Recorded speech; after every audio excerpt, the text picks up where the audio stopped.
Hello everyone, कैसे हो सब। वेलकम टू बारहवीं डीसी। चलो आज हम लोग एक नया चैप्टर स्टार्ट करेंगे, cell cycle and cell division. Already मेरे चैनल पे क्लास 11 से cell the unit of life and class 12 से sexual reproduction in flowering plants chapter complete हो चुका है। आई होप सभी बच्चे ने लेक्चर को पूरा कंप्लीट कर लिया है। तो चलो आज स्टार्ट करेंगे cell cycle and cell division. ये चैप्टर नीट के लिए बहुत ही ज्यादा इम्पोर्टेंट चैप्टर है। यहाँ से लगभग 3-4 क्वेश्चन आता है। तो देखो ये इसका आज पढ़ेंगे introduction and phases of cell cycle वाला पार्ट। ठीक है। अच्छा, सेल साइकिल सेल डिवीजन बोलने के बाद क्या समझ में आता है बच्चों? क्वेश्चन बताओ कि सबका लाइफ कहाँ से स्टार्ट हुआ। लाइफ सबके कहाँ से स्टार्ट हुआ? Let's start from the single cell that is known as zygote. ठीक है बच्चों। जाइगोट कैसे बनते हैं? जाइगोट बनते हैं किससे? Fusion of male and female gamete. और मेल एंड फीमेल गैमेट क्या होता है बच्चों? हैप्लॉइड होता है और उसके फ्यूजन से ये डिप्लॉयड जाइगोट बनते हैं। ठीक है। तो जाइगोट एक सिंगल सेल है। क्या ये सिंगल सेल एक ही सेल रह गया?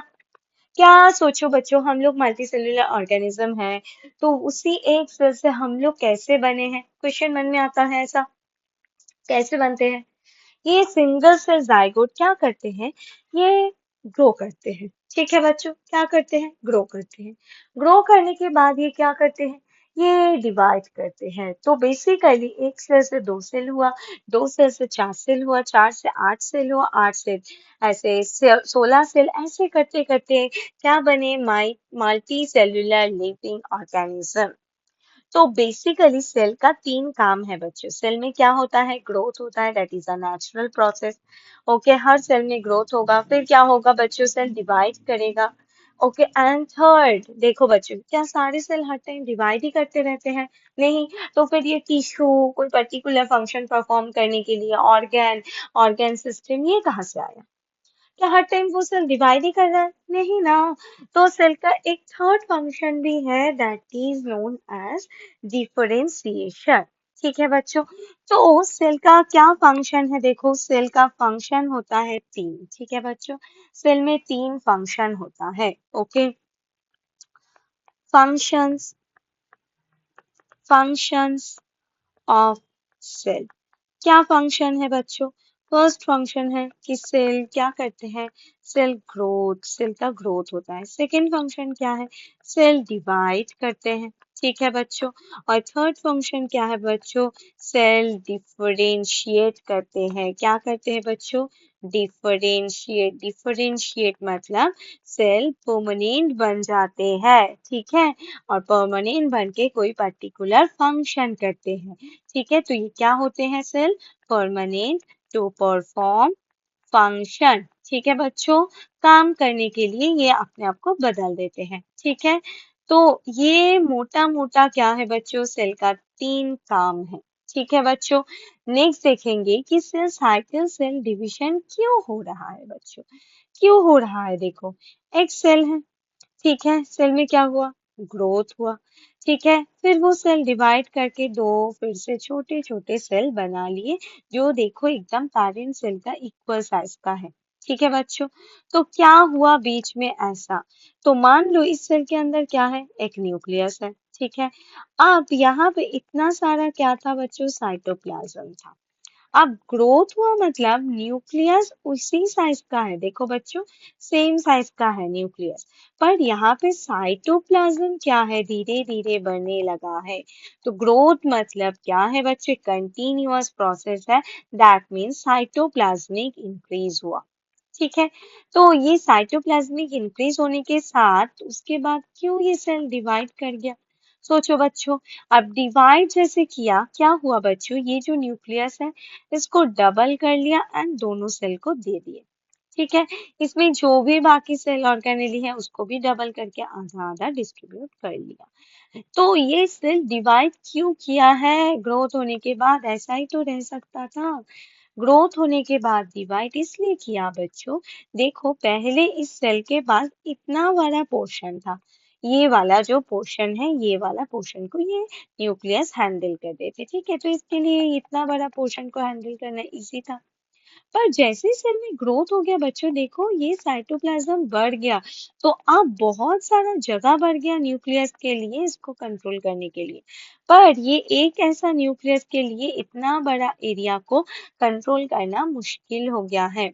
जैसे मान लो कोई ऑफिस न्यू स्टार्ट होता है, एम्प्लॉयज कम होते हैं, तो वहां पे एक ही क्या होता है, मैनेजर होता है जो उसको कंट्रोल कर लेते हैं। पर धीरे धीरे जैसे ऑफिस का साइज बढ़ने लगता है, तो एक ऐसे मैनेजर के लिए या बॉस के लिए उसको कंट्रोल करना मुश्किल हो जाता है। तो उस टाइम पे क्या करते हैं, दो बॉस लाते हैं एंड वो एम्प्लॉयज को ऐसे आधा आधा करके डिवाइड कर देते हैं। तो सेल के लिए ऐसा ही है बच्चों। सेल में क्या हुआ, ये जैसे ग्रोथ हुआ, न्यूक्लियोसाइटोप्लाज्मिक रेशियो हो गया डिस्टर्ब। ठीक है बच्चों। तो न्यूक्लियस अब इतना सारा साइटोप्लाज्मिक पोर्शन को नहीं संभाल पा रहे हैं, तो उस टाइम पे ये डिवीजन हुआ। ठीक है, समझ में आया। तो यहाँ पे क्या हुआ, बेसिकली यहाँ पे हुआ सेल ग्रोथ। क्या हुआ बच्चों, सेल ग्रोथ हुआ। ठीक है, सेल ग्रोथ हुआ। ठीक है, सेल ग्रोथ मतलब क्या है, साइड में लिखो सेल ग्रोथ। सेल ग्रोथ मतलब continuous process that is cytoplasmic increase। किसका बढ़ गया, क्या बढ़ गया, साइटोप्लाज्मिक इंक्रीज हुआ। ठीक है, साइटोप्लाज्मिक इंक्रीज हुआ, जो कि है एक कंटिन्यूअस प्रोसेस। मतलब सेल चाहे या ना चाहे, सेल में ये ग्रोथ होके ही रहेगा। ठीक है, जैसे ही ग्रोथ हुआ उससे क्या हुआ, as a result nucleocytoplasmic ratio ये डिस्टर्ब हो गया। क्या हो गया बच्चों, डिस्टर्ब हो गया। ठीक है, तो आप उस केस में क्या हुआ, सेल डिवाइड कर लिया। क्या कर लिया, सेल डिवाइड कर लिया।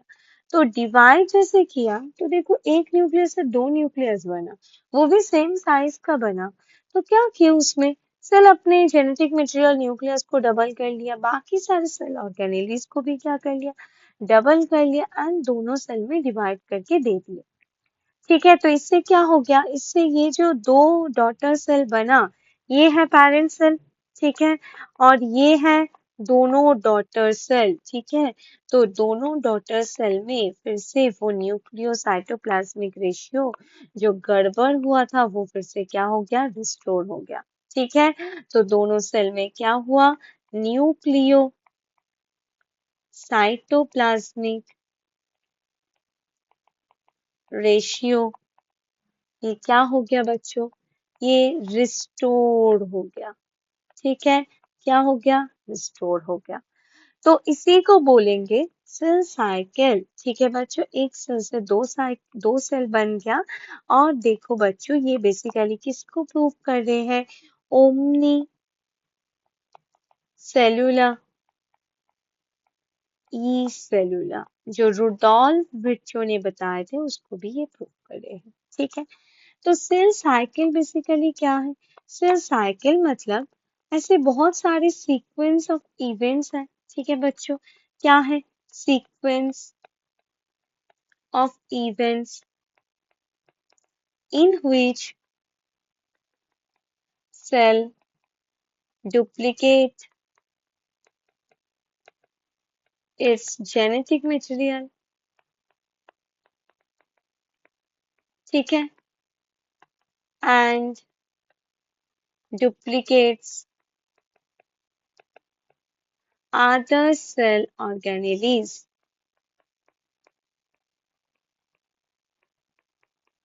and क्या डुप्लीकेट करने के बाद ऐसा ही रह जाएगा, नहीं, क्या किए, eventually distributed into two daughter cell. ठीक है बच्चों, इनटू टू डॉटर सेल। तो इसका मतलब क्या है बच्चों, eventually distributed into two daughter cell. देखो बच्चों, पहले जो सेल था उसके पास मान लो कि पहले जो सेल था बच्चों, ठीक है, उसके पास मान लो तीन माइटोकॉन्ड्रिया है। क्या है बच्चों, तीन माइटोकॉन्ड्रिया। अब ये तीन माइटोकॉन्ड्रिया को दो सेल में कैसे डिवाइड करके देगा? क्या एक सेल को एक देगा, दूसरा सेल को दो देगा? ऐसे पॉसिबल है बच्चों? नहीं। तो इक्वल डिस्ट्रीब्यूशन तो नहीं होगा। और अगर मान लो कोई डॉटर सेल को एक देते हैं, कोई डॉटर सेल को दो देते हैं, तो वो तो पैरेंट सेल के साथ सिमिलर नहीं है ना?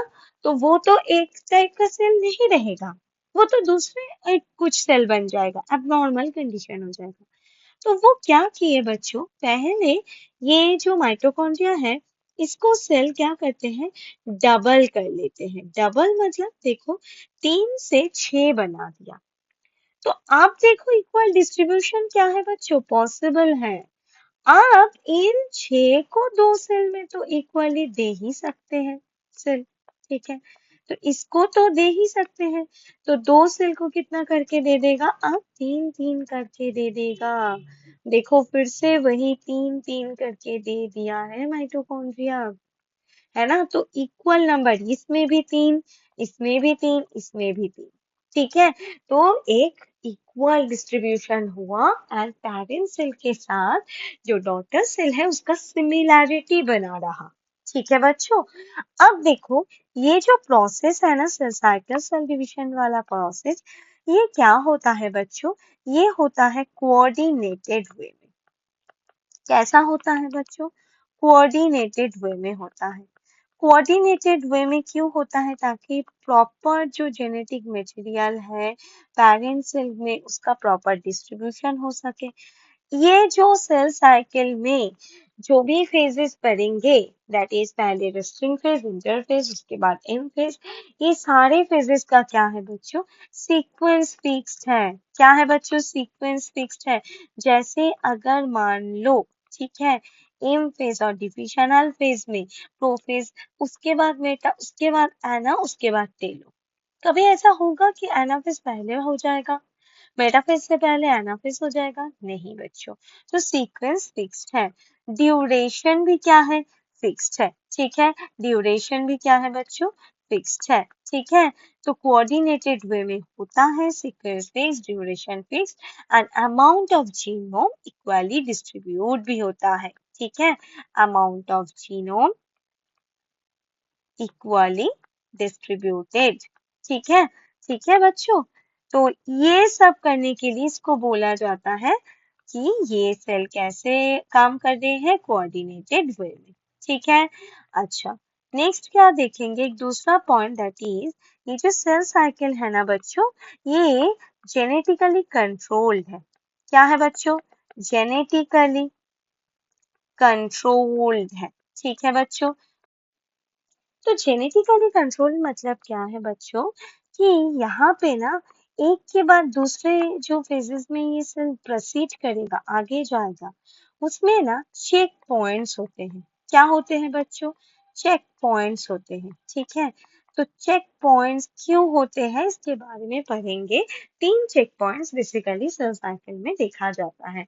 ये चेक पॉइंट्स क्यों होते हैं बच्चों, क्योंकि यहाँ पे अगर मान लो कि नेक्स्ट स्टेज में जाएगा पर उसके पहले का स्टेज कंप्लीट नहीं हुआ है, मान लो रेप्लिकेशन करने जा रहे हैं पर सारे एंजाइम अभी नहीं बने हैं, या फिर मान लो रेप्लिकेशन हो गया, जेनेटिक मटेरियल डबल हो गया, पर वो पूरा डबल नहीं हुआ 100%, तो क्या होगा बच्चों, कोई एक सेल के पास कम, कोई एक सेल के पास ज्यादा जेनेटिक मटेरियल चला जाएगा, तो फिर से एबनॉर्मल कंडीशन आ जाएगा। तो ये सब करेक्ट करने के लिए, सही है कि नहीं है देखने के लिए, बहुत सारे चेक पॉइंट्स प्रेजेंट होते हैं, ठीक है? अब क्या है बच्चों, ये जो सेल साइकिल है ना बच्चों, ये होता है कॉम्प्लेक्स सीरीज ऑफ इवेंट। क्या होता है बच्चों, कॉम्प्लेक्स सीरीज ऑफ इवेंट, ठीक है बच्चों? मतलब यहाँ पे जो भी प्रोसेस हो रहा है वो सारे प्रोसेस क्या है, कॉम्प्लेक्स स्टेप है, ठीक है? ऐसा नहीं एक ही स्टेप में सेल साइकिल कंप्लीट हो रहा है, like in prokaryotic cell, what happened in prokaryotic cell, that is amitosis, okay? Just nuclear division prior to fission. तो ऐसा नहीं होता है, ठीक है बच्चों? तो देखो, ये होता है ओवरऑल एक सेल साइकिल, इसमें ये हर पॉइंट क्या है बच्चों, इंपॉर्टेंट है। अब हम लोग कुछ क्वेश्चन अब हम लोग कुछ कॉन्सेप्ट को समझने जा रहे हैं। ठीक है बच्चों, कि क्या कॉन्सेप्ट है, हैप्लॉइड डिप्लॉइड क्या है बच्चों, सबसे पहले ये समझने वाले हैं। हैप्लॉइड डिप्लॉइड क्या है बच्चों, मान लो कोई सेल के पास only single set of chromosome present है for each number of chromosome. इसको समझाने के लिए मैंने दो कलर यूज किया है। ठीक है बच्चों, दो कलर यूज किए हैं। देखो, ग्रीन कलर, ठीक है, ऑरेंज कलर एंड देखो बच्चों येलो कलर यूज किए हैं। ठीक है, अब बताओ, ये जो सेल है, फर्स्ट जो सेल है, इसको टैग दे रहे हैं, ये कौन सा सेल है, हैप्लॉइड सेल।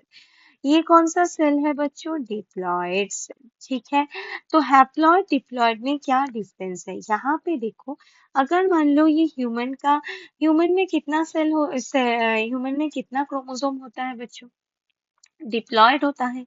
डिप्लॉयड ह्यूमन में कितना होता है बच्चों, दैट इज 46। ठीक है, और हैप्लॉयड में क्या होता है बच्चों, ह्यूमन हैप्लॉयड है तो जैसे कि गैमेट वगैरह होता है। ठीक है, तो उसमें कितना होता है बच्चों, उसमें होता है 23। तो एक से लेके मान लो 23 तक क्रोमोसोम है और सारे क्रोमोसोम के बस एक ही सेट प्रेजेंट है। मान लो ये एक, ये मान लो कि 10 नंबर क्रोमोसोम, ये मान लो कि 20 नंबर क्रोमोसोम। ये एक का ही देखो दो सेट प्रेजेंट है, ये 10 का ही देखो दो सेट प्रेजेंट है, ये 20 का ही देखो दो सेट प्रेजेंट है। तो इसमें एक सेट आता है मदर से, दूसरा सेट आता है फादर से, है ना। तो सारे क्रोमोसोम का दो दो सेट है तो उसको बोलेंगे डिप्लॉयड सेट। ठीक है, डिप्लॉयड। और जिसमें सिर्फ एक ही है उसको क्या बोलेंगे, हैप्लॉइड। तो हैप्लॉइड में क्या होता है बच्चों, only single set of chromosome is present। ठीक है, डिप्लॉयड में क्या होता है, टू sets of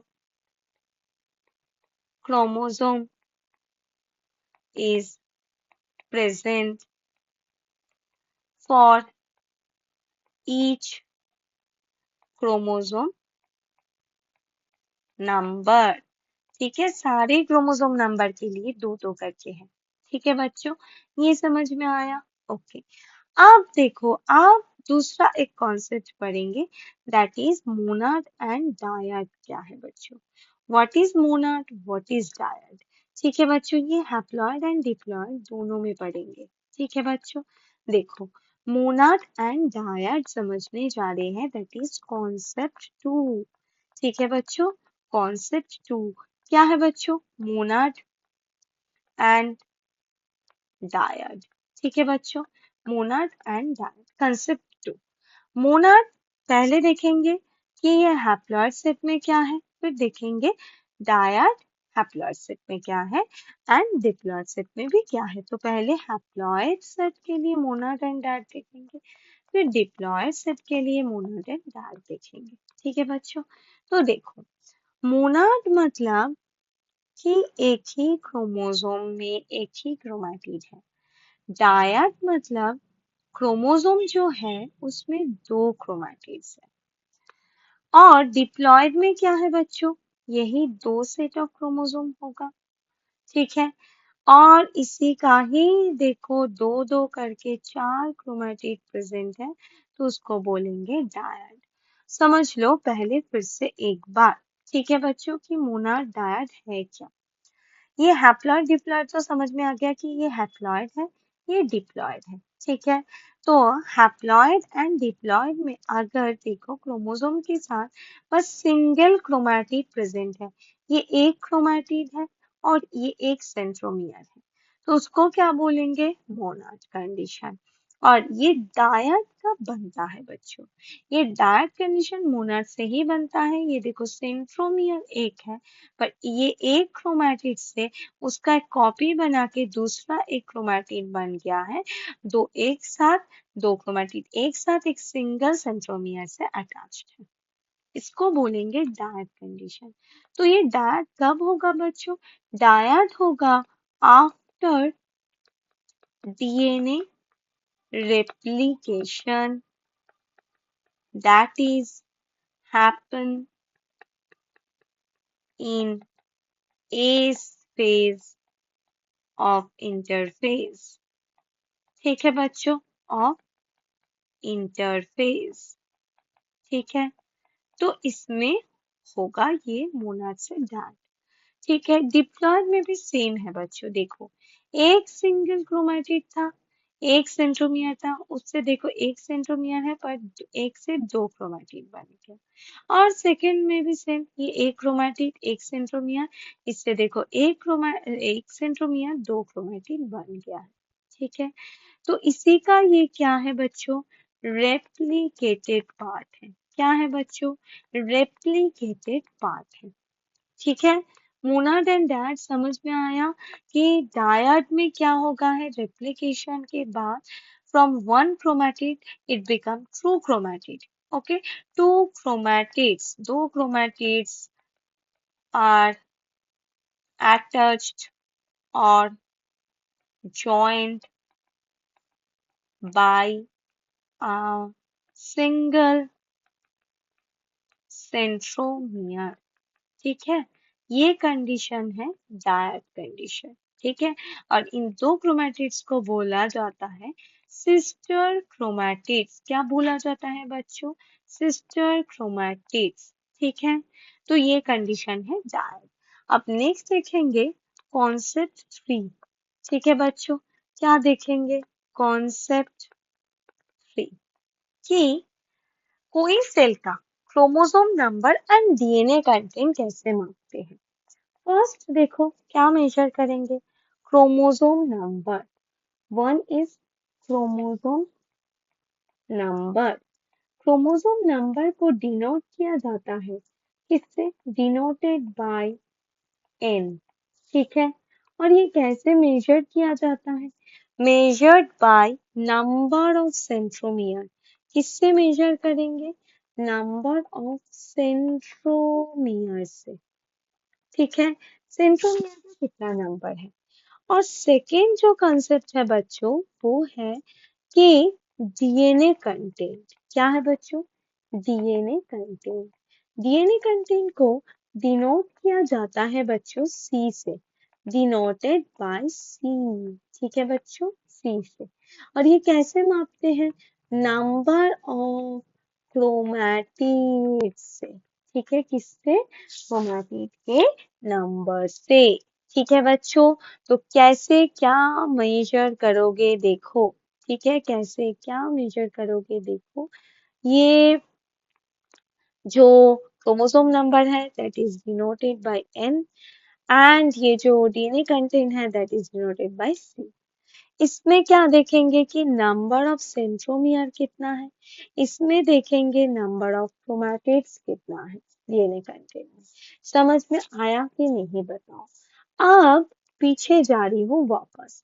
ठीक है, क्या जा रही हूँ, पीछे वापस जा रही हूँ। देखो, ये जो दो सेल है इसका अब DNA content and in cell का मतलब क्रोमोसोम नंबर मुझे बताओ एक एक करके। इसका क्या होगा बच्चों, एक ही क्रोमैटिड है, एक ही सेंट्रोमियर है, तो क्या होगा, एन एंड सी।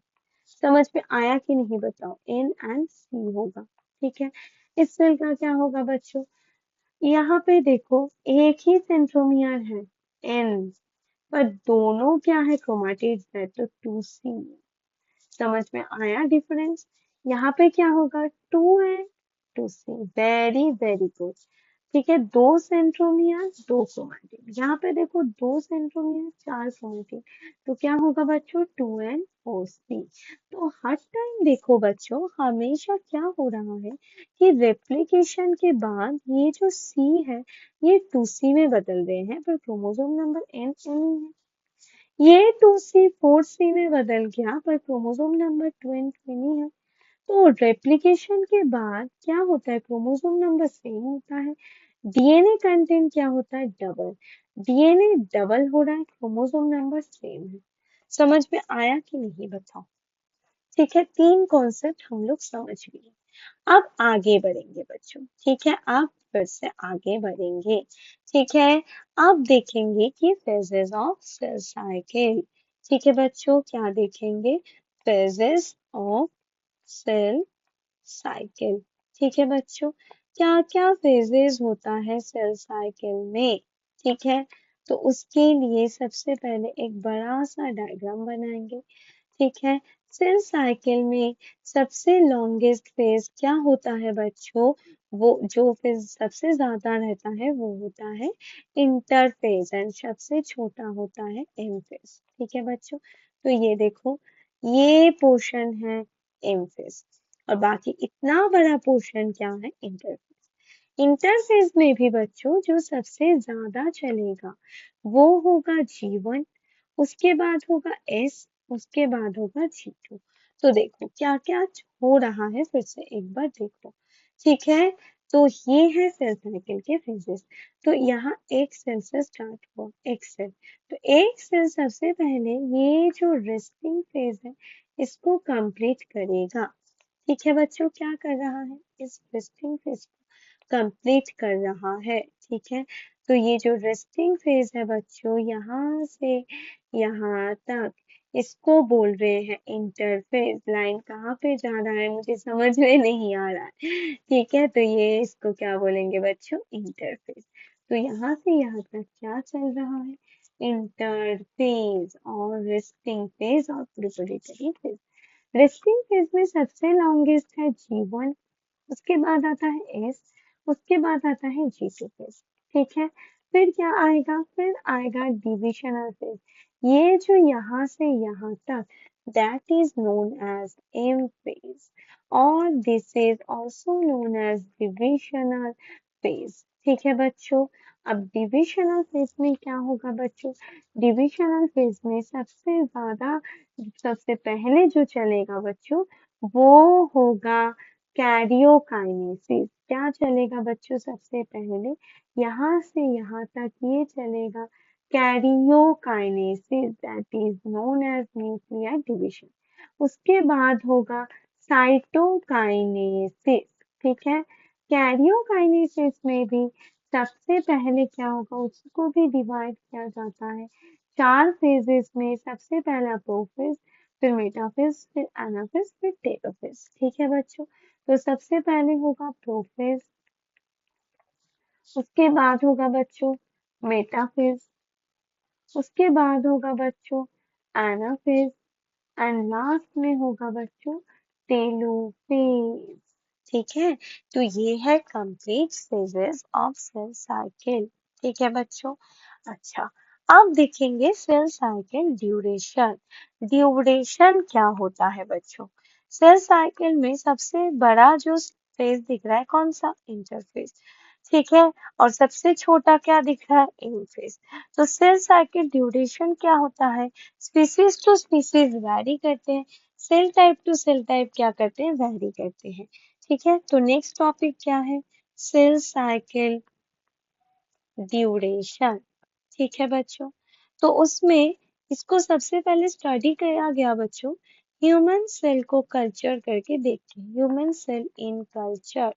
ठीक है, इसको स्टडी किया गया। ओके, अब देखो सबसे पहला ह्यूमन सेल देखेंगे।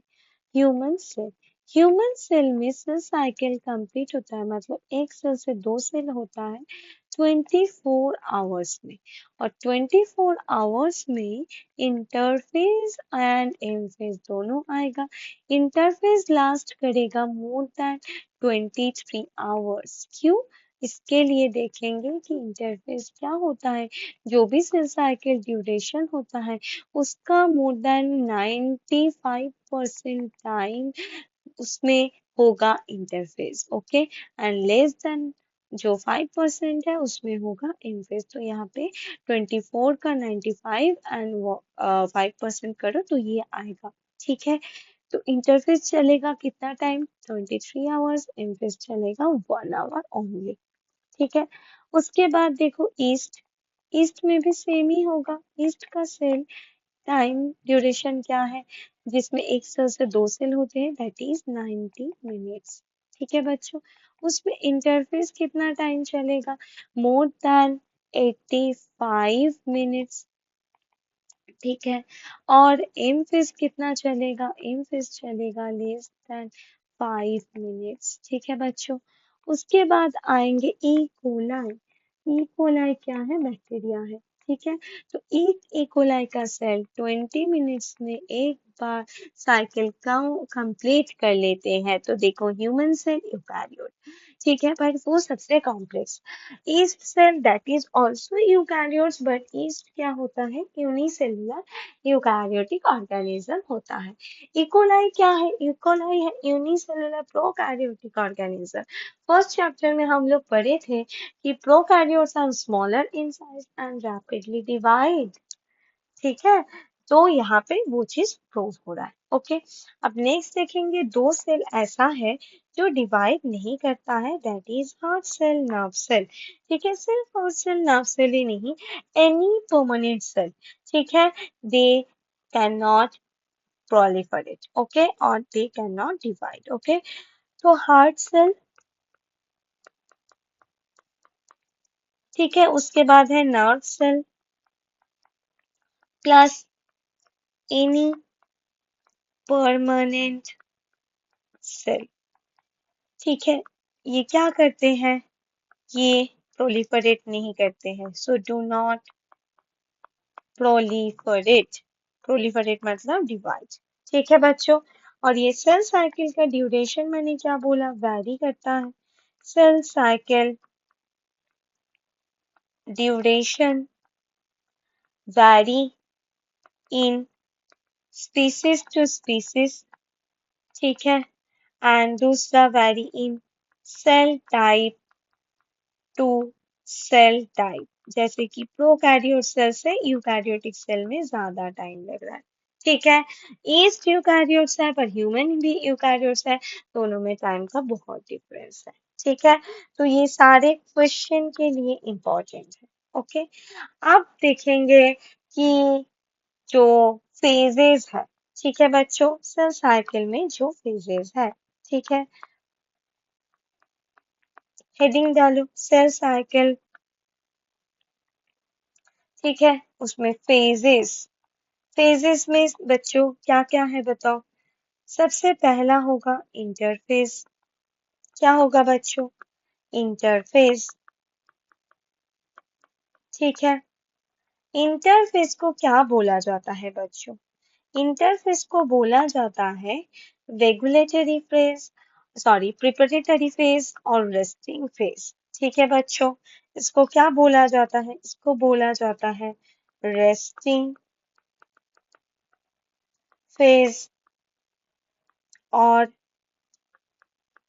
Preparatory phase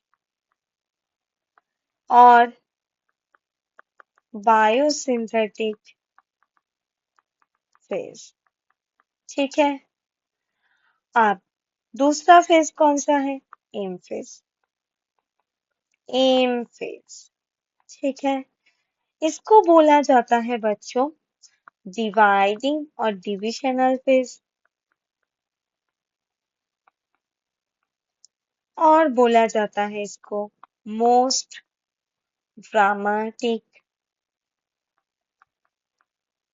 phase. ठीक है बच्चों, मोस्ट ड्रामेटिक फेज। ठीक है, तो preparatory phase and most dramatic phase. ठीक है, दोनों फेज है, interphase and in phase. Interface कितना टाइम लास्ट करता है बच्चों? Last more than 95% of cell cycle duration. ठीक है, सेल साइकिल ड्यूरेशन के मोर देन 95% ये लास्ट करता है। ये एम फेज को ये मोस्ट ड्रामेटिक फेज क्यों बोला जाता है? एआर टाइप क्वेश्चन के लिए इंपॉर्टेंट है, क्योंकि यहाँ पे क्या होता है बच्चों? Reorganization of genetic material and other cell organelles. ठीक है, एंड अदर सेल ऑर्गेनेलीज। क्यों? रीऑर्गेनाइजेशन मतलब इन फेज में क्या होता है? Prophase, metaphase, anaphase, telophase. सबसे पहले क्या होता है? न्यूक्लियर डिवीजन, कैरियोकाइनेसिस में ये चार फेज। जो प्रोफेस होता है वहां पे जेनेटिक मटेरियल क्रोमैटिन होता है ना इन इन इंटरफेस में, तो वो कंडेंस होके क्या बनाते हैं, क्रोमोसोम। लेट प्रोफेस में क्या होता है, जो सारे बाकी सेल ऑर्गेनेलीज है, न्यूक्लियर एनवेलप है, न्यूक्लियोलस है, सब गायब। मेटाफेज में सारे क्रोमोसोम आ जाता है इक्वेटर पे। एनाफेज में दोनों ऑपोजिट पोल पे स्प्लिट होके चला जाता है। और टेलोफेज में सब कुछ वापस आ जाता है जो प्रोफेज में गायब हुआ था।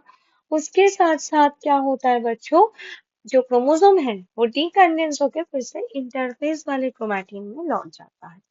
तो यहाँ पे पूरा एक हॉच पॉच चल रहा है। ठीक है, कोई स्टेज में अलग अलग बिहेवियर देखने को मिल रहा है। ठीक है, तो इसीलिए इसको बोला जाता है मोस्ट ड्रामेटिक फेज। ये कितना लास्ट करता है, last less than 5% of cell cycle duration. ठीक है, अच्छा, अब जो इंटरफेज है, ठीक है बच्चों, उसमें क्या होता है, इंटरफेस कब आएगा, देखो एक सेल है, वो अभी इंटरफेज में है। ठीक है, वो सेल डिवाइड करेगा, एक सेल है इंटरफेज में है, वो डिवाइड करेगा, एम फेज में जाएगा, फिर से ये एम फेज से जो सेल बनेगा ये इंटरफेज में आएगा, फिर से ये दो सेल डिवाइड करके फिर से एम फेज में जाएगा। तो देखो यहाँ पे क्या हो गया, हो क्या रहा है। ठीक है, ये इंटरफेज है, डिवाइड किया, एम फेज आए, एम फेज से फिर से क्या इसमें आए, इंटरफेज में आए, जहाँ पे उसका ग्रोथ हुआ बच्चों। फिर इंटरफेज के बाद फिर से वो सेल डिवाइड करने के लिए एम फेज में आए। ठीक है, तो ये जो इंटरफेज है कहाँ पे आ रही है, इंटरफेस आ रही है between two successive M phase. तो इंटरफेस में ही लिख रही हूँ, इंटरफेस कब आता है, between two successive M phase. ठीक है बच्चों, दो सक्सेसिव एम फेज के बीच में आ रहा है। ठीक है, अच्छा अब देखो G1 S G2, सबसे पहले इंटरफेस का तीन फेज पढ़ेंगे। G1 S G2 में क्या हो रहा है, तो इंटरफेस, ठीक है बच्चों, इंटरफेस, उसमें G1 S G2, इसको छोड़ के बच्चों एक थर्ड फेज भी आता है, मतलब फोर्थ फेज भी आता है, जो G1 से एग्जिट करके बनते हैं, दैट इज G0। इसको बोला जाता है क्विसेंट फेज। ठीक है, तो फिर से ये सेल G1 से एंटर कर लेते हैं जब सेल को डिवाइड करना होता है। ये क्या है, इसके बारे में डिटेल्स में देखेंगे। पहले देखते हैं G1 S G2 के बारे में। ठीक है बच्चों, G1 S G2 के बारे में सबसे पहले देखेंगे। ठीक है, लाइन कितना टेढ़ा मेढ़ा हो गया बच्चों ना। अच्छा, अब ठीक है, ठीक है, देखो ये G1 S G2 के बारे में। ओके, तो G1 को बोला जाता है क्या बच्चों, इसको बोला जाता है post mitotic and pre synthetic. इसको बोला जाता है सिंथेटिक फेज। G2 को बोला जाता है post synthetic and pre mitotic. Ma'am ये सारा जो नाम आपने दिया क्यों दिया, बताओ क्यों दिया, क्या ये जस्टिफाइड है। जीवन कब स्टार्ट होगा, देखो फिर से वापस जाते हैं, जीवन कब स्टार्ट होगा, आफ्टर एम फेज, और इसी के बाद क्या होगा, एस फेज। तो जीवन किस में आते हैं, post mitotic and pre synthetic. समझ में आया कि नहीं बताओ, प्री सिंथेटिक मतलब इससे पहले हो रहा है काम, एम फेज के बाद। ठीक है, ऐसे हर फेज के लिए बोला मैंने। ओके, आई होप समझ में आया है। ठीक है, नेक्स्ट देखो, ये जीवन क्या होता है, लॉन्गेस्ट फेज है। क्या है बच्चों, लॉन्गेस्ट फेज है। इसमें क्या होता है बच्चों, इसमें रेप्लिकेशन और डुप्लीकेशन होता है कुछ सेल ऑर्गेनेली का। डुप्लीकेशन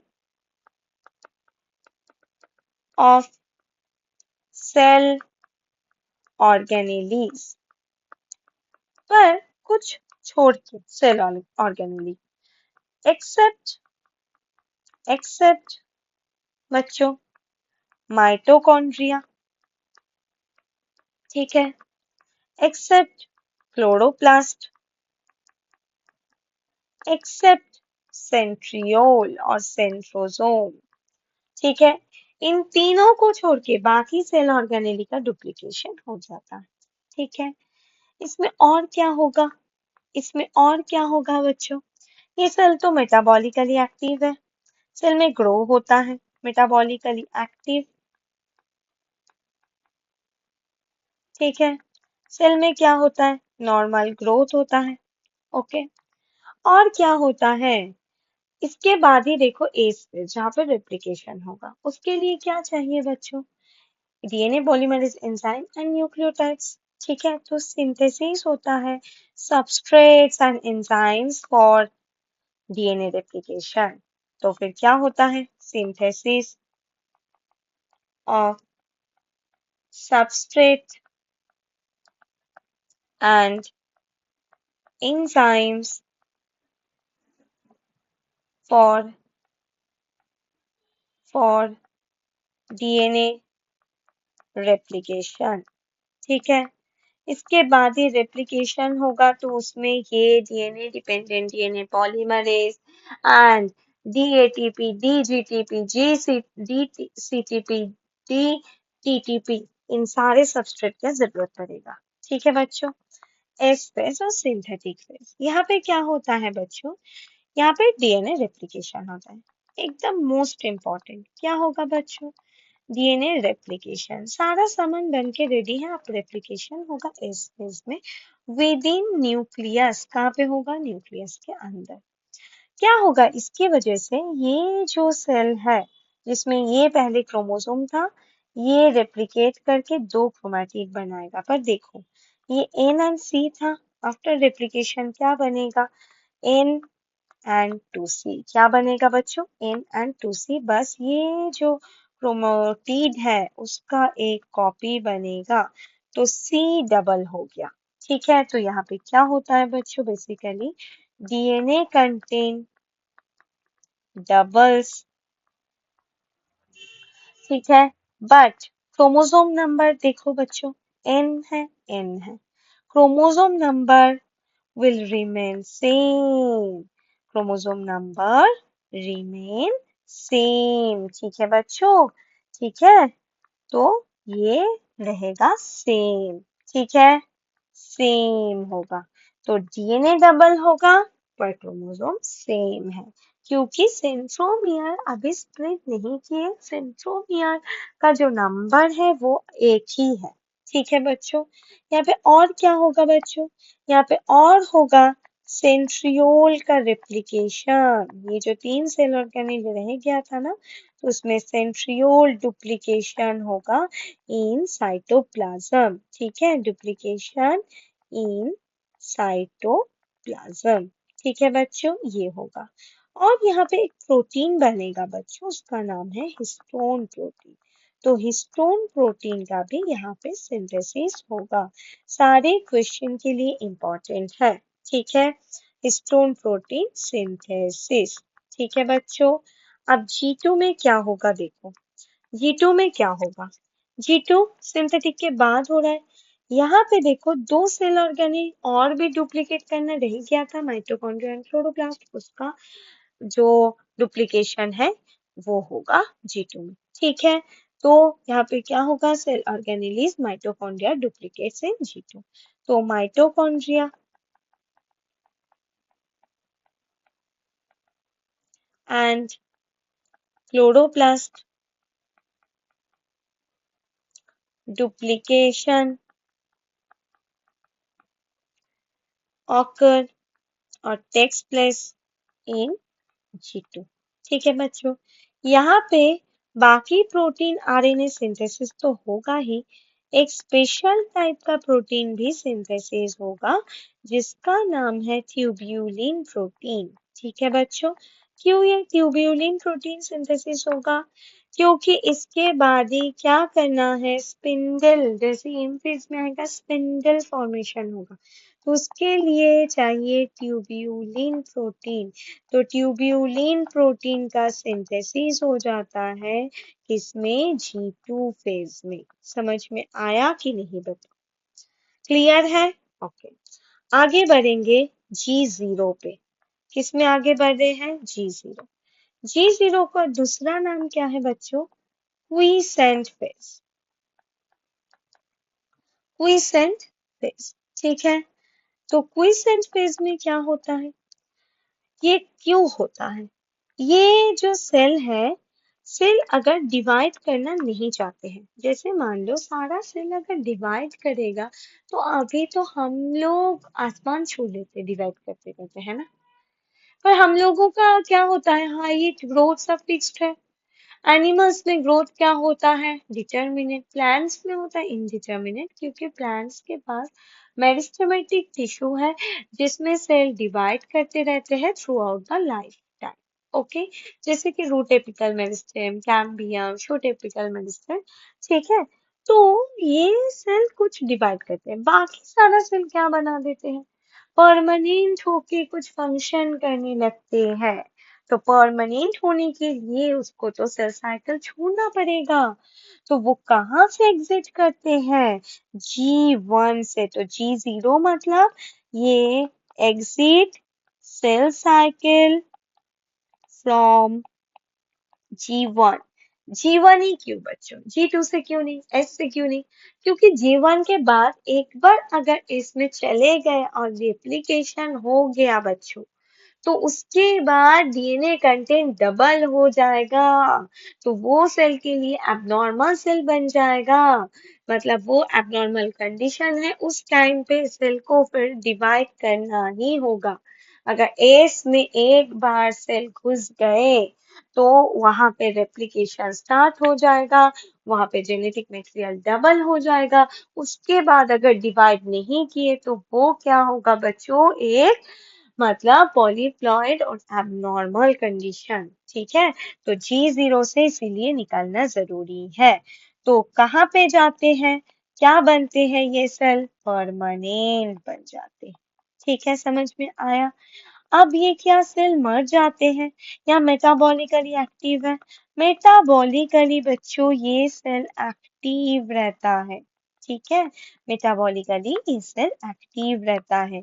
तो क्या नहीं करते, डू नॉट प्रोलीफरेट, ये सेल बस प्रोलीफरेशन नहीं करता, ये क्या हो गया, डू नॉट शो प्रोलीफरेशन, ठीक है, ये प्रोलीफरेट नहीं करते, ठीक है।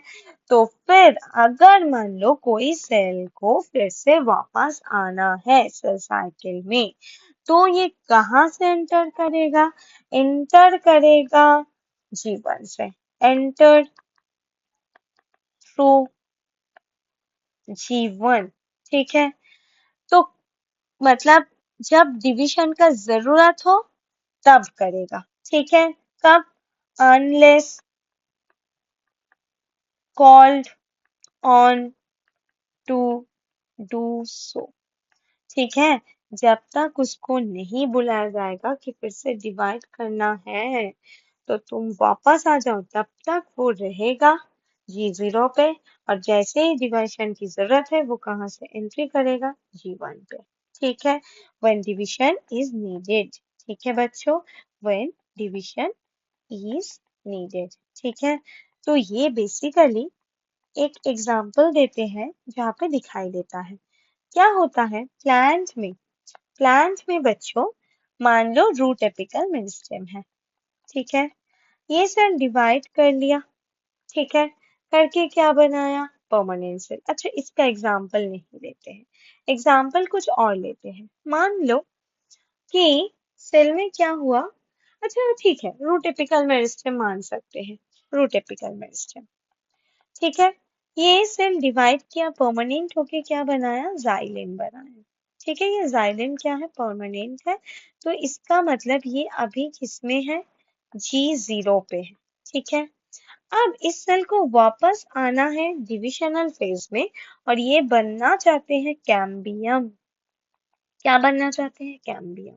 तो ये कैम्बियम बनने के लिए ये कहाँ से एंट्री करेगा? G1 से एंट्री करेगा, कैम्बियम बनाएगा, कैम्बियम का सेल फिर डिविशन करेगा एंड डिविशन करके फिर से ये G0 पे जाके क्या बनाएगा? इससे सेकेंडरी जाइलेम। और यहाँ पे होता है differentiation, D differentiation and re differentiation, जो हम लोग पढ़ने वाले हैं एनाटॉमी में। ठीक है बच्चों, सॉरी एनाटॉमी में भी पढ़ेंगे, उसके साथ हम लोग बच्चों पढ़ेंगे cell growth and development chapter में। ठीक है, तो ये जो स्पेस है फिर जाइलेम बना तो सेल कहाँ चला गया है? ये रोट एपिकल मेरिस्टेम सेल कहाँ पे चले गए हैं? G0 पे। और जैसे ही ये कैम्बियम में आया तो फिर से G1 से एंटर कर लिए। ठीक है, तो ये होता है परमानेंट फेज और क्विसेंट फेज। ठीक है बच्चों, तो नेक्स्ट लेक्चर में हम लोग कंप्लीट करेंगे बच्चों एम फेज, माइटोसिस। ठीक है, तो आज के लिए इतना ही बच्चों। That's all for today. मिलते हैं नेक्स्ट लेक्चर में। आई होप सबको ये लेक्चर समझ में आया है। ये एक कॉन्सेप्ट वाला चैप्टर है। ये चैप्टर कंप्लीट होने के बाद हम लोग इस चैप्टर के ऊपर बहुत सारे न्यूमेरिकल प्रॉब्लम जो क्वेश्चन में आता है नीट में उसको भी सॉल्व करेंगे। ठीक है बच्चों, समझ में आया? ओके, तो समझ में आए तो लाइक कर दो, शेयर कर दो एंड कोई डाउट है तो कमेंट्स करके बता दो। ठीक है बच्चों, okay, that's all for today. मिलते हैं नेक्स्ट लेक्चर में।